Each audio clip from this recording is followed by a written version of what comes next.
Hello student, आपका chapter 5 चल रहा है ऋजुरेखीय पथ पर गति। इनसे लास्ट वीडियो में हमने यहाँ पर वेग के बारे में, विस्थापन के बारे में, त्वरण के बारे में पढ़ा था और गति के 3 समीकरण होते हैं। तीनों समीकरणों को हमने प्रूव किया था गणितीय मेथड के द्वारा, समाकलन विधि के द्वारा।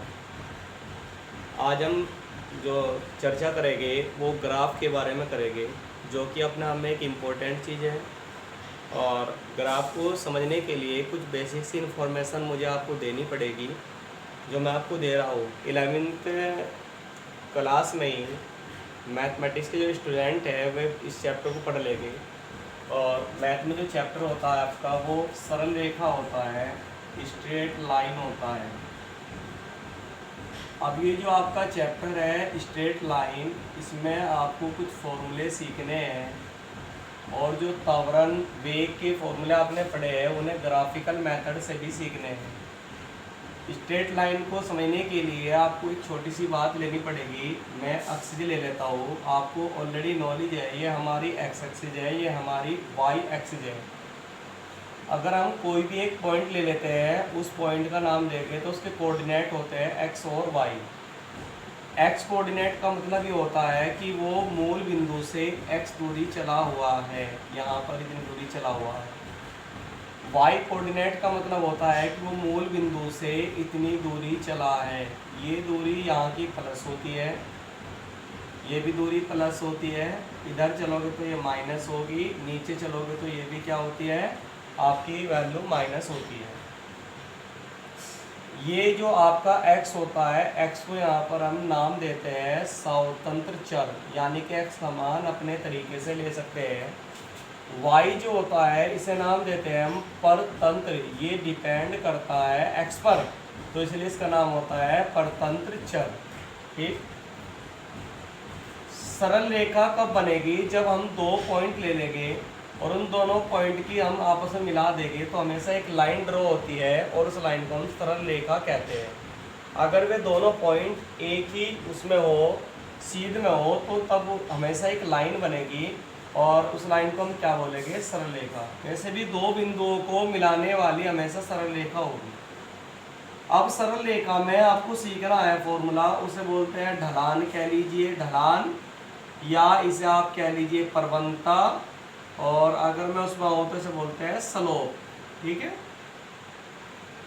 कोई भी हमारा ग्राफ हो और वो ग्राफ सरल रेखीय हो तो उस पर आपको क्या करना, पॉइंट दो लेने हैं रेखा पर, दो बिंदु लेने हैं। पहले बिंदु के कोऑर्डिनेट हमने मान लिए x1 y1 है, सपोज डेट। दूसरा जो बिंदु है इसके जो कोऑर्डिनेट है सपोज डेट वो x2 y2 है, और भैया जी ये इसके कोऑर्डिनेट बन जाएंगे। तो यहाँ पर कौन मान ले थीटा बन रहा है। प्रवणता का जो आपका फॉर्मूला होता है, प्रवणता का या ढलान का या फिर स्लोप का, उसे हम m से लिख दें जनरली, या तो अगर एंगल दिया हुआ है तो इसे बोलते हैं tan थीटा। ठीक है। अगर एंगल नहीं दे रखा है, ये दो कोऑर्डिनेट दे रखे हैं, तो आप क्या करोगे, y कोऑर्डिनेट का डिफरेंस, यानी कि जो y एक्स पर वैल्यू है उनका डिफरेंस कर दीजिए, और बटे में उसी तरह x एक्स पर जो वैल्यू है उनका डिफरेंस कर दीजिए, y2 माइनस y1 और बटे में x2 और माइनस के x1। ये प्रवणता निकालने का फॉर्मूला होता है। दोबारा फिर सुन लेंगे, y एक्स पर जो वैल्यू है उनका डिफरेंस कर दीजिए और x एक्स पर जो वैल्यू है उनका डिफरेंस करके बटे में लिख दीजिए। ठीक है भाई, ये आपका फॉर्मूला आ जाता है। कुछ मैथमेटिकली फॉर्मूले मैं आपको बता रहा हूँ, जैसे कि सबसे पहले आपने पढ़ा है कि v का जो फॉर्मूला होता है मैथमेटिकली तरीके से वो ds/dt होता है। इसका अगर मैं मैथमेटिकली अर्थ चाहूँ, गणितीय मतलब यानी कि गणित की लैंग्वेज में इसका क्या मीनिंग होता है, तो गणित की लैंग्वेज में क्या मीनिंग होता है इसका, s का t के सापेक्ष अवकलन, ये मतलब होगा भाई, s का t के सापेक्ष अवकलन। लेकिन अगर आप इसका मतलब ग्राफ में जानना चाह रहे हैं कि ग्राफीय अर्थ क्या होगा, तो सुनिए, जब भी अवकलन का फॉर्मूला आ जाता है तो ग्राफ में उसका मतलब होता है प्रवणता निकालना। क्या मतलब होता है इसका, प्रवणता निकालना। तो प्रवणता निकालेंगे और किस किस के बीच ग्राफ बनेगा सुनिए। जो भी राइट साइड में लिखे हुए हैं दो चीजें, जैसे यहाँ पर एस है और टी है, तो एस और टी का ग्राफ बनेगा और एस टी ग्राफ या वक्र की प्रवणता निकाल लेंगे। अगर आप गणित के हिसाब से एस और टी ग्राफ का प्रवणता निकालते हैं तो उसका मतलब होता है कि आपने वेग निकाल लिया है। मैथ के हिसाब से एस का टी के सापेक्ष अवकलन करते हैं तो उसका मतलब भी होता है कि आपने वेग निकाल लिया है। ये दोनों फॉर्मूला आप याद रखिए, फिलहाल मुझे इसकी जरूरत पड़ेगी। दूसरा जो फॉर्मूला होता है वो फॉर्मूला आपने पढ़ा है, ए बराबर होता है D V upon D T. इसका मतलब क्या होता है, अगर मैं गणित में इसका मतलब जानना चाह रहा गणितीय अर्थ के हिसाब से, तो गणितीय अर्थ के अकॉर्डिंग इसका मतलब होता है v का t के सापेक्ष अवकलन करा दीजिए। t के सापेक्ष अवकलन मतलब जो भी ऊपर लिखा हुआ है उसके अवकलन करेंगे और जो नीचे लिखा हुआ है इसके सापेक्ष करते हैं, ठीक है। लेकिन अगर आप इसका मतलब ग्राफीय विधि में जानना चाह रहे हैं, ग्राफीय अर्थ में इसका मतलब जानना चाह रहे हैं, तो पहली बात तो सुनिए, जिसके सापेक्ष अवकलन होता है ग्राफ हमेशा उन दो के बीच बनेगा। ग्राफ बनेगा वी के और टी के बीच में। तो यहाँ पर लिखते हैं वी टी ग्राफ की प्रवणता। मतलब आप समझ लीजिए कि जहाँ भी अवकलन हो रहा है वहाँ पर आप प्रवणता निकाल देंगे। अगर आपने प्रवणता निकाल दी है तो वो अवकलन होता है, और वो अवकलन अगर है तो उसका वैल्यू होता है ए, यानी कि v और t का अगर आप प्रवणता निकालोगे तो आपने a निकाल लिया। एक और फॉर्मूला मैं यहाँ पर आपको बताना चाह रहा हूँ बेसिक में, जैसे कि आपने यहाँ देखा ये फॉर्मूला पढ़ा है, यहाँ से ds का मान निकालिए तो इसकी गुना यहाँ हो जाएगी, तो ds की जो वैल्यू होगी वो आ जाएगी v dt। क्लियर है ना। दोनों तरफ से आप समाकलन करा दीजिए, तो समाकलन ds समाकलन v dt। समाकलन ds का समाकलन s होता है, ये समाकलन ऊपर नहीं छोड़ देंगे v dt। ये आपका एक फॉर्मूला बन गया। यानी कि अगर आपको मैथमेटिकली तरीके से गणितीय अर्थ में अगर आपको विस्थापन ज्ञात करना है तो बात समझिए, तो v का t के सापेक्ष समाकलन होगा इस बार, ठीक है भाई। ये जो लाइन होती है इसका मतलब होता है समाकलन, तो ये बोलेंगे v का t के सापेक्ष समाकलन बोलेंगे भाई से। तो गणित के हिसाब से अगर आपको विस्थापन निकालना है तो v का t के सापेक्ष समाकलन कर दीजिए, जबकि अगर v का t के सापेक्ष अवकलन होगा तो वो त्वरण निकलता है। और समाकलन जहाँ पर हो रहा है उसका ग्राफीय अर्थ क्या होता है तो वो सुन लेंगे। ग्राफीय जो मीनिंग होता है समाकलन का, जिस तरह अवकलन का ग्राफीय मीनिंग होता है प्रवणता निकालना, उसी तरह समाकलन का जो ग्राफीय मीनिंग होगा वो होता है क्षेत्रफल निकालना। यानी कि जो आपका VT ग्राफ है, VT ग्राफ उसका आप क्षेत्रफल निकाल देंगे। जैसी भी आकृति बनेगी ग्राफ की, मान लो त्रिभुज बन गया तो 1/2 गुना आधार गुना ऊंचाई, मान लीजिए वर्ग बन गया तो लंबाई भुजा का स्क्वायर, आयत बन गया लंबाई गुना चौड़ाई, या और भी जो भी आकृति बन जाएगी उस आकृति का आप क्षेत्रफल ज्ञात कर दीजिए। v के और t के बीच ग्राफ होना चाहिए, उसका क्षेत्रफल ज्ञात कर दीजिए, तो आपका क्या निकल जाता है, विस्थापन निकल जाता है। ये तो बात हुई इंट्रोडक्शन की। अब हम ग्राफ पढ़ते हैं यहाँ पर, ठीक है।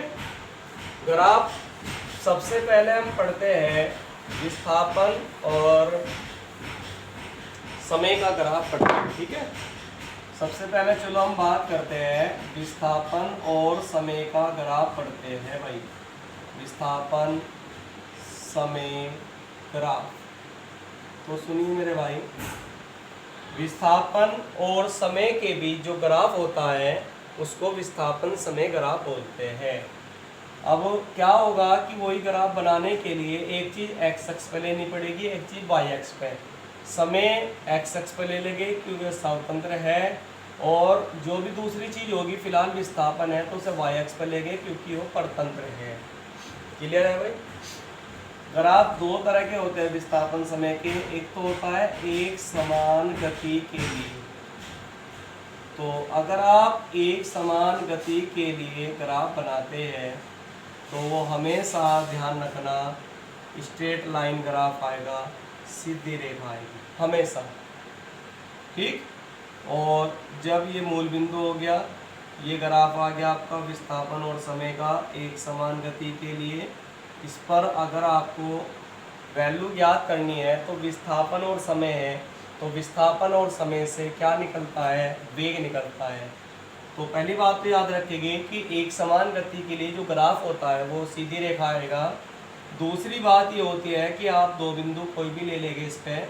पहला बिंदु ले लीजिए आपने, मान लो विस्थापन S1 ले लिया, समय T1 ले लिया, यहाँ पर विस्थापन S2 ले लिया और समय आपने ले लिया T2। क्लियर है भाई? वही आपको वेग निकालना है। विस्थापन और समय के बीच ग्राफ है तो वेग का फॉर्मूला बताओ क्या बनेगा। वेग v बराबर st, रेखा जो बन रही है उसकी प्रवणता निकाल लेंगे, st रेखा की प्रवणता। और st रेखा की प्रवणता का फॉर्मूला क्या होता है, वो होता है S2 माइनस S1 बटे T2 माइनस T1। मैथमेटिकली चाहो तो ये निकाल लो या फिर ये निकाल लो प्रवणता, तो आपका वेग की वैल्यू निकल जाती है। क्लियर है भाई?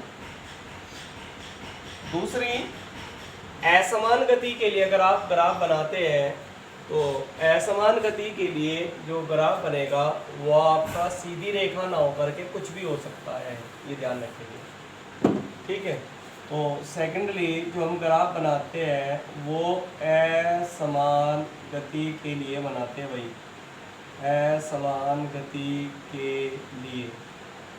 तो असमान गति के लिए आपका जो ग्राफ बनता है, यहाँ पर समय ले लेंगे, यहाँ पर विस्थापन ले लेंगे, सीधी रेखा ना बन के बस कुछ भी हो सकता है, ये मान ले इस तरह का बन गया। असमान गति से क्या निकलेगा, वो निकलेगा औसत वेग। ध्यान रखना इस बात का, औसत वेग निकलता है। निकालने के लिए ग्राफ पर दो बिंदु ले लेंगे, ए और बी ले लिए मान लीजिए। इन दोनों बिंदुओं से होते हुए एक स्ट्रेट लाइन बना लेंगे और जो स्ट्रेट लाइन निकली है उस स्ट्रेट लाइन का यानी कि सरल रेखा का आप प्रवणता ज्ञात कर देंगे। तो यहाँ से आपका औसत वेग निकल जाता है। औसत वेग बराबर होता है रेखा ए बी की प्रवणता निकल जाएगी यहाँ पर, ठीक है। इतना आपका टॉपिक क्लियर होता है।